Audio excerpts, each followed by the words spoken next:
रवि, कहा जा रहा है कि एयरपोर्ट को निशाना बनाया गया। कहां पर ये टारगेट था? एयरपोर्ट पर महज हमला किया गया या आसपास के इलाकों में भी इस तरह के हमले देखने को मिले हैं? कितने अटैक्स को नाकाम बनाया गया? क्या कुछ देख पा रहे हैं आप? ब्लैकआउट से लोगों में हड़कंप ना हो इसके लिए क्या कुछ किया गया?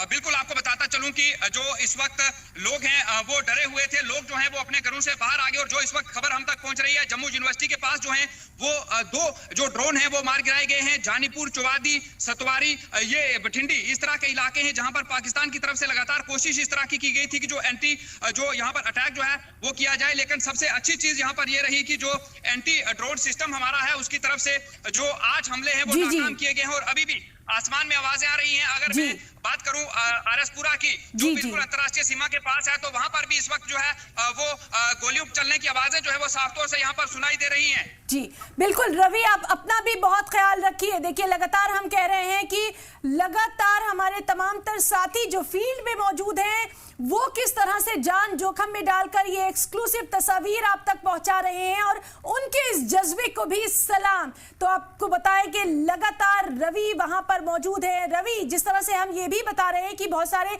दूसरे इलाकों की तस्वीरें जो हम देख पा रहे हैं अपने नाज़रीन तक पहुंचा रहे हैं, इस वक्त की आपसे अपडेट चाहेंगे। लगातार वो तमाम